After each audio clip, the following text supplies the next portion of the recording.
Share করব এখানে কত ধরনের হচ্ছে পিঠে আছে, আর পিঠের তার জন্য তো পিঠে এখানে টেস্ট করতেই হবে।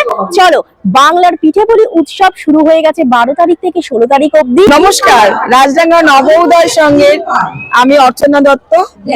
প্রতি বছরের মতো আমরা রাজডাঙ্গা পিঠেপুলি উৎসবে পিঠের সম্মান নিয়ে হাজির হয়েছি। যেগুলো ট্র্যাডিশনাল পিঠে, তার সাথে আমাদের রয়েছে রসবড়া, দুধ পুলি। এই কারণেই আমরা বিগত দিনগুলিতে হ্যাংলা এসেলের উইনার হয়েছি এই পিঠেগুলো করেই।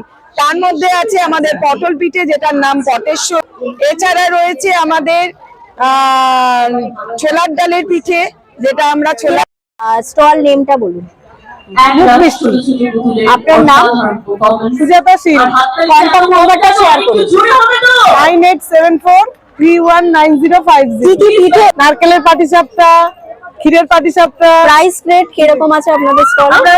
সবার থাকে রিজনেবল, খুব একটা বেশি নয়।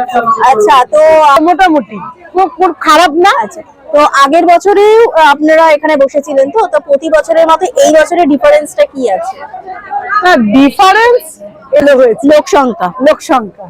মানে সবাই সেল হয়েছে আপনাদের স্টল। শুনুন, সেল হয়েছে মানে যেটা ঘরোয়া তো সেল হয়, দুধ পুলি, নারকেলের পাটিসাপটা, ক্ষীরের পাটিসাপটা, ক্ষীরের মালপোয়া, চকলেট।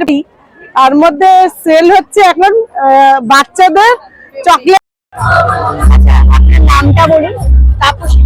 আর স্টল নেম গোকুলধাম। আচ্ছা, কিরকম সেল হয়েছে এই বছর?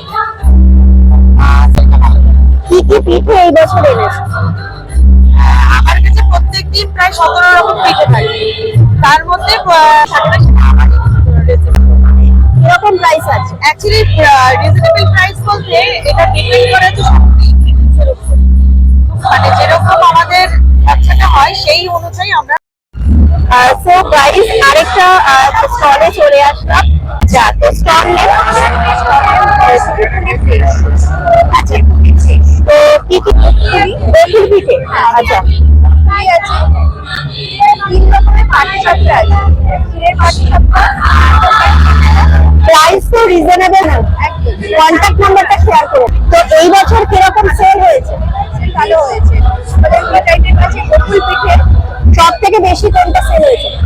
শাহী পিঠে, পিঠে, মুখপুলি, পুলি পিঠে। এটা ভীষণ হচ্ছে টেস্টফুল, আর দুটোর প্রাইস হচ্ছে 50 রুপিস। করবে।